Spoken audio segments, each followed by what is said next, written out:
So, welcome back, guys, to Physics Made Simple. We are back with another interesting concept, inertial frame of reference. Last video के अंदर हमने पढ़ा था frame of reference और उसके and में मैंने आपको एक क्वेश्चन दिया था ब्रेन टीजर का। अभी स्टार्टिंग में हम उसका सोल्यूशन देखते हैं, उसके बाद we'll come to the concepts.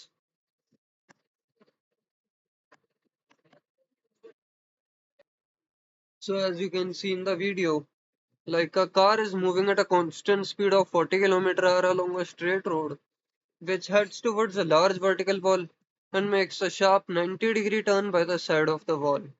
A fly flying at constant speed of 100 kilometers per hour starts from the wall towards the car at an instant when the car is 20 kilometers away. Okay.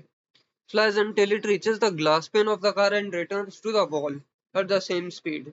It continues to fly between the car and the wall till the car makes 90-degree turn. What is the total distance the fly has traveled and how many trips it has made between the car and the wall? So यहाँ पे एक diagram है which explains the situation.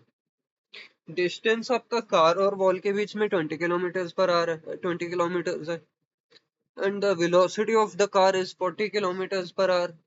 Velocity of the fly is 100 kilometre per hour towards the car. Okay, so आपकी जो car है वो distance travel करने के बाद 90 डिग्री का टर्न लेती है टुवर्ड्स द वॉल और वहां पे आके स्टॉप कर जाती है. डिस्टेंस कैलकुलेट करना है, आपकी जो फ्लाई है वो कितना ट्रेवल करती है इस टाइम पीरियड के दौरान एंड वो कितने ट्रिप्स करती है. मतलब एक ट्रिप मतलब एक बार इधर जाके इधर आ गई वापस. This is one trip. This is one trip, है ना.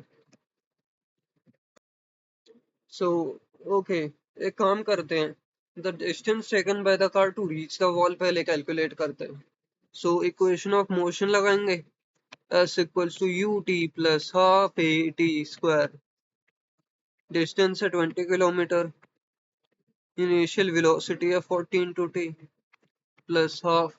एक्सेलरेशन आपकी 0 है बिकॉज कांस्टेंट वेलोसिटी है टी स्क्वायर. टी आ गया आपका 1/2, मतलब हाफ एन आवर लगता है उसे आपके वॉल तक पहुंचने के लिए. ठीक है.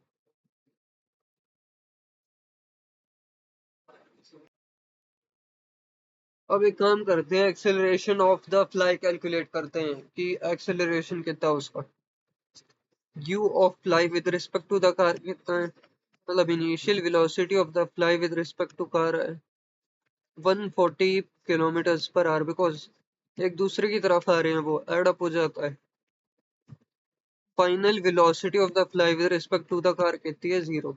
इस पे आ जाती है वो ग्लास के पेन पर.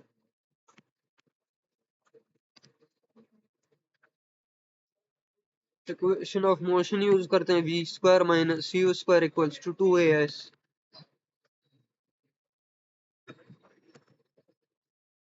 140 स्क्वायर अपॉन में 2 into 20 कितना है 40 is equals to a.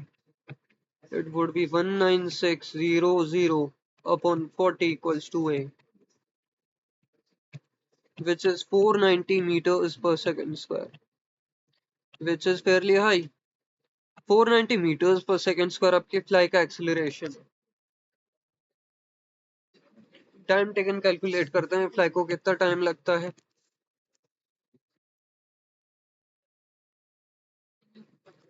So s equals to ut plus half at square लगाएंगे.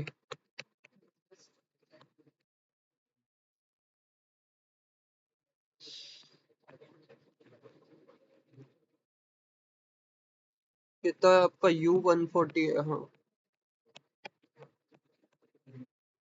490 into t square 40 equals to 280t plus 490t square.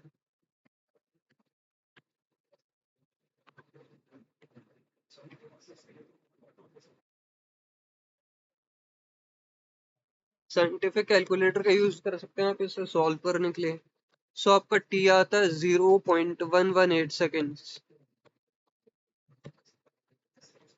And minus में 0.690 सेकेंड. टाइम आपका negative नहीं होता, हम इसे डिस्कार्ड कर देंगे इस वाली वैल्यू को. सो आपका टी आ गया 0.118 seconds. From the wall to the car reach करने में फ्लाई को इतना टाइम लगता है। कब? जब आपकी कार का वॉल से डिस्टेंस 20 किलोमीटर है। पूरी ट्रिप का टाइम हो गया उसका, डबल कर दीजिए इसका, 0.236 सेकेंड। जब आपकी कार का डिस्टेंस आपके वॉल से 20 किलोमीटर है तब उसे इतना टाइम लगता है। But as you know that the car is at a constant velocity and it is constantly coming towards the wall, so उसका time constantly reduce हो रहा है। किसका? फ्लाई का ट्रिप का टाइम रिड्यूस हो रहा है। so you think about it, उसके acceleration is this high, उसका time is this less, उसका time is this less, so धीरे धीरे आपका टाइम और कम होता जाएगा and at a point approximately equals to zero हो जाएगा टाइम। मतलब फ्लाई की स्पीड इतनी ज्यादा हो जाएगी एट अ पॉइंट, मतलब उसका टाइम, उसका डिस्टेंस इतना कम हो जाएगा कि उसे जीरो टाइम लग रहा है ट्रिप के अंदर। हाफ एन आवर पहले ही टाइम में उसका 0.118 है, कम होता जा रहा, कम होता जा रहा। तो आप खुद ही सोच के कह, we can say that infinite times वो ट्रैवल कर लेगी, उसकी ट्रिप्स इनफाइनाइट हो जाएंगे और उसका डिस्टेंस भी इनफाइनाइट हो जाएगा। Infinite trips and infinite distance.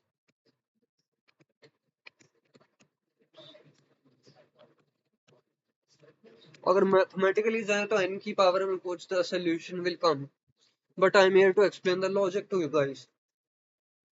So we can say that उसका मोशन कुछ ऐसा हो जाएगा फ्लाई का। फ्लाई भिन भिनाएगी, मक्खी भिन भिनाती है ना, उसी तरीके से fly will do like this. So that's it for this question. Let's go to the concept. Inertial frame of reference. What does it say in the definition? A frame of reference in which Newton's first law is valid is called an inertial frame of reference. As you can say here, Newton's first law of motion F equals to ma. So what does this first law of motion state? It states that when a particle is moving in a straight line, say of mass m, it does not change its direction unless an external force F is applied to it, which leads to an acceleration A.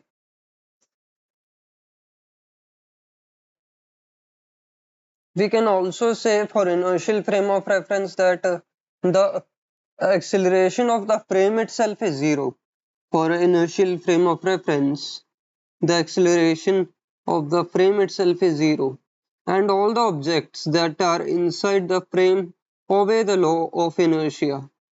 Say for an example, there is a ball which is kept on a inertial frame of reference ground. The ball will not move as long as an external force F is applied to the ball. So, and what is a non-inertial force of reference? Of course, if the frame of reference is itself accelerating or rotating, we can say that it is a non-inertial force of reference in such a frame of reference. In such a frame of reference, Newton's law appear to fail, and we see certain forces like the pseudo force and also see certain forces like the centrifugal force. For example, when a car takes a U-turn, it experiences acceleration and you experience a centrifugal force. So, in that instant of taking a turn, the car behaves like a non-inertial frame of reference. Now look at this question. Is Earth an inertial frame of reference? Pause the video and think about the solution to this question. So the solution to this question is that no, not exactly Earth is an inertial frame of reference. It is non-inertial. I can tell you guys why. Because it just because our Earth rotates on its own axis and it revolves around the sun. It orbits around the sun. Because of this, it is a non-inertial frame of reference. But contrary to this, we see that all the objects inside the Earth behave like they obey the law of inertia. And for an example, if there is a book kept on a table,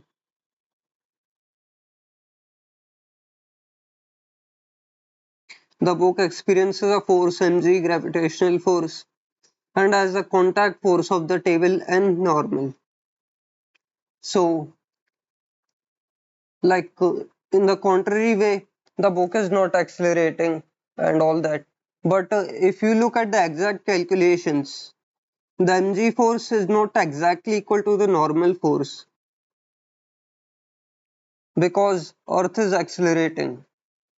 But in reality, when we see from our naked eyes, the book is not accelerating or anything. So the logic behind this is that most of the particles and the things which we see around us are relatively very small as compared to the Earth. So we can very easily ignore this error and consider Earth to be an inertial frame of reference up to a good approximation. That's why this book looks at rest, but the forces are not exactly equal.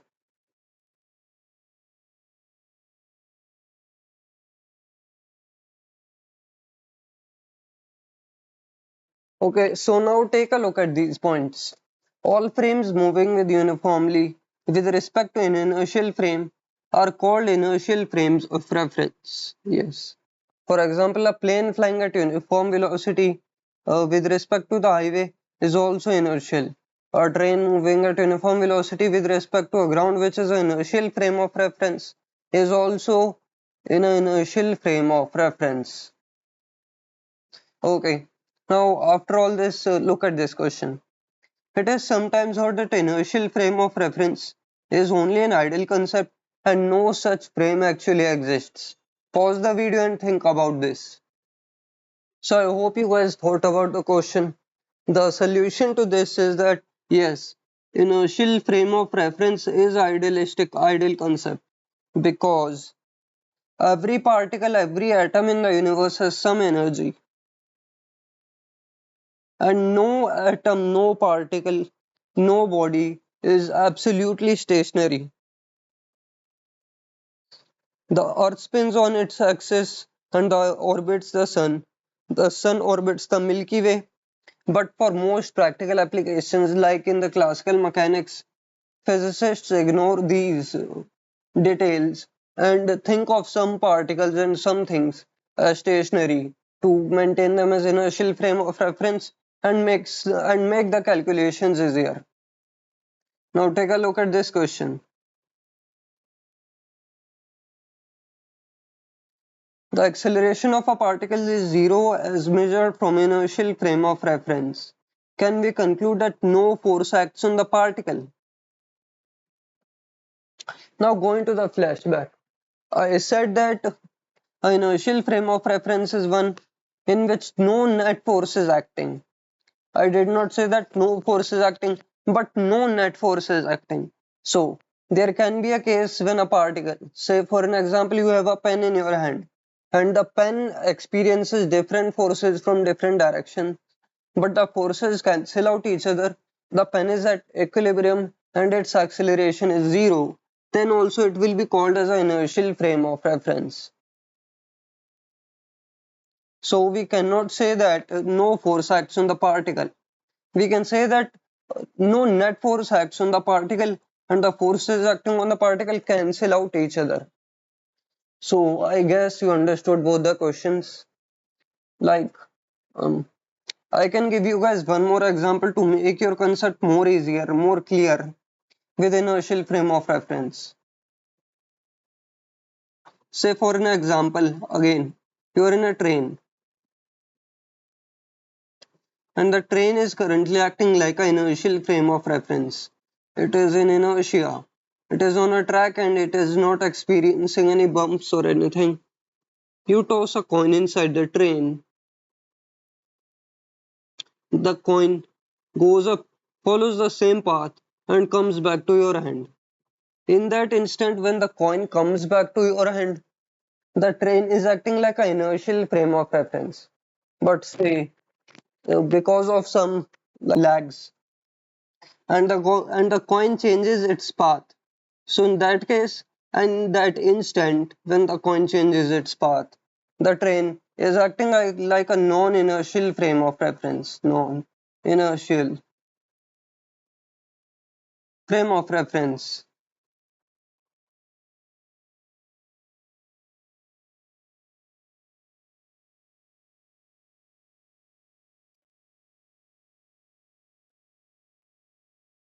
So I guess you guys got it, got the concept.